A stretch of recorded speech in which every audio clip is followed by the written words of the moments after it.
in a shoestring budget.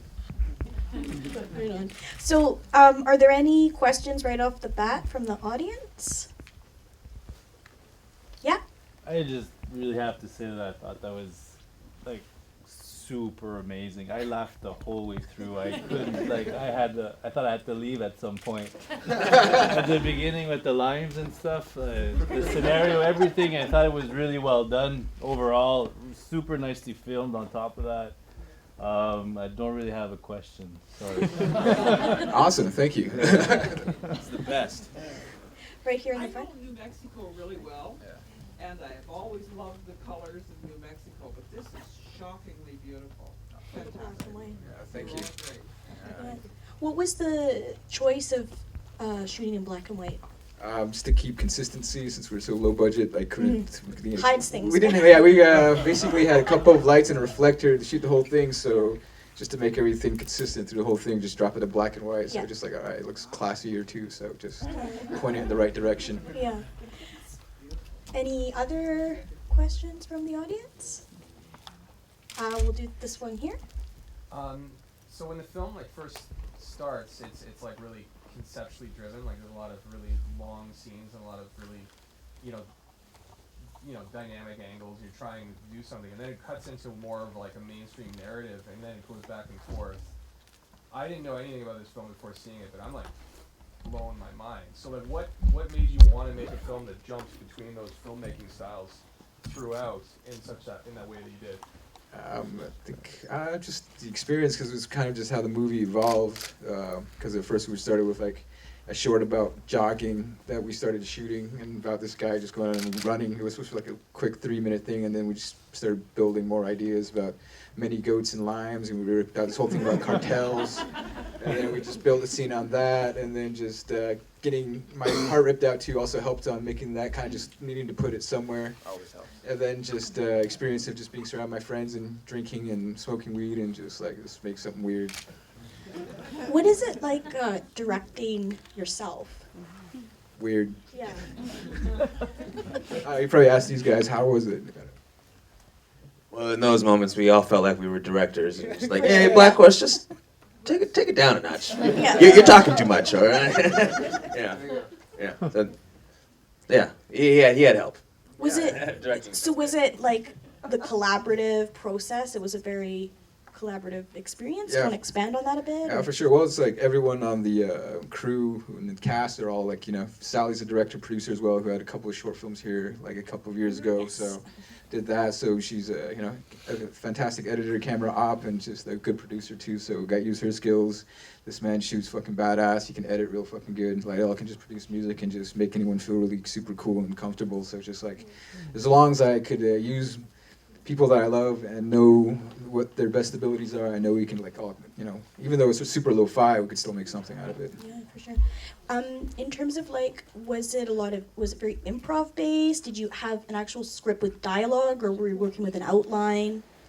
When we began with like just the idea first of like depression, kind of just shooting that kind of wild, and then when we started, we just kind of had the guidelines of these ideas of him trying to boost me up and talking about this weed deal, and then kind of just this long joke of limes and weed and whatnot. So it was like we just knew we had like a trail to follow somewhat, but then once we got to like 8 or 9 people inside the scene, like the bar scene, then like actually had to have everything written down for each of Yeah, the 'cause individual characters. More and more people. More people Yeah. just accumulated. So by that point, it's like I couldn't have everyone improving Yeah. because we had like limited amount of time, and I think we did 26 takes at one point or something. So it was really crazy because everyone who was working behind the camera was also in front of it at the same time too. So it was just like everyone was personally recording. Yeah. Like, all right, settle, get a drink, cigarette, and then like, all right, action. Just see what happens. Stop, run back, and then see how it looked, and then like, all right, let's try another one. So it was just a matter of just working down. But everyone had lines. But with I think with you, we just went full method.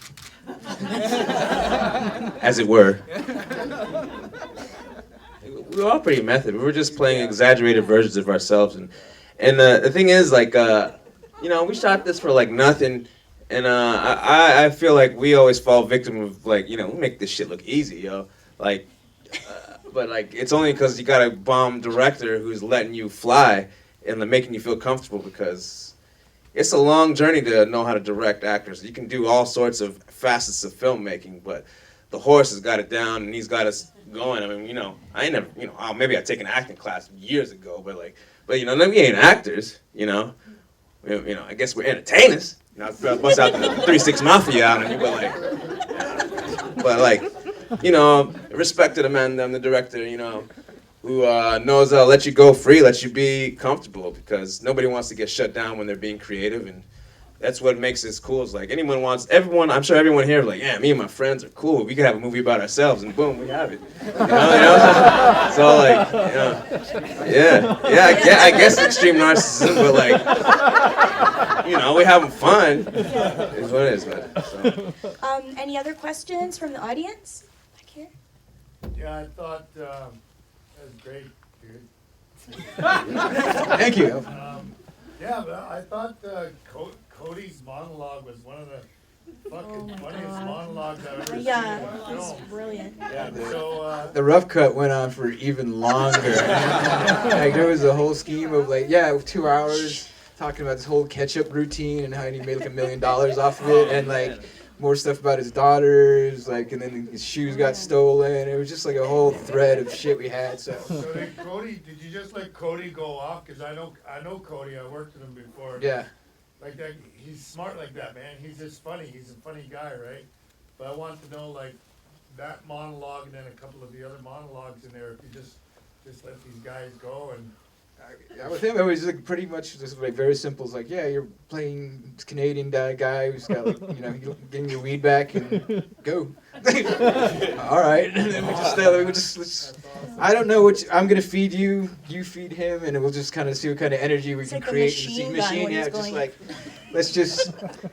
You know, at that point, it's like we have an idea of Cody Lightning. Anything he fucking does or says is fucking gold. So I'm just trying to like look for those right nuggets. So just like I just got to get him going, and he'll fucking hit it. So just like, all right, like I don't care. We sat there for what, like 5-6 hours in front of that fucking thing, just going and going and going and going and going and going, and we're just like fucking cracking up The hard laughing. part about doing improv with Cody is that like you got to be ready to not crack up, you know. And and it's amazing you say that was the best monologue, because there was just, like you said, there was just so much that it had to be cut down, you know, because it was gone and on, you know. You needed one thing to connect to the next thing, but it's genius. It was like, wow, watching him is like a pretend actor watching a real actor do his thing. It's like, like anyway. We've got time for probably 1 or 2 more questions. Just like listening to the musical score, it was just like really, I think, really added a lot to it. And I'm curious how much of a role that you played in that. If it was maybe one person that did the score, or like, can we talk about the music? 'Cause Oh it yeah, was for awesome. sure. Nathan Young's a homie of mine, so he did most of the music. He also did some tracks for Miko, Sterling Harjo's movie. So when I was cutting this, I was simultaneously cutting Miko, and Nathan Young was also in the other room, so it would go between editing Miko, cutting this one, trying to compress it, and then running Nathan and just like feeding him bowls. Like, dude, I need that fucking music, man. I need that fucking music. I got you, man. I got you. And you just sit there and just like think. I was like, fuck, man, just make me something. It's like, oh, I got you, man. I got you. I had like 7 days to get this, but like fucking the 6th day, he finally did something from like 3 to 4 in the morning, and he just got there and got a guitar, threw out his pedals, and he just went for it. Then the other band, like the metal band right at the beginning, is Tenderizer. It's like Raven Chacon, who I also worked with, yeah. So we got a short also playing tomorrow, so come check it out. He did that. Of course, Lydell did some of the music too, so it was just like everyone contributed. And then Too Much Loud, homies there. And then D did the Commoner, brought in some of his beats too, so it was just kind of all intermixed of all my homie stuff. But Nathan was just like feeding him the right information and just kind of letting him loose, the same thing, but at the same time, just like, we're all such stoners. You just got to keep putting the pressure on. You know, it's just to get it done. Just get it done.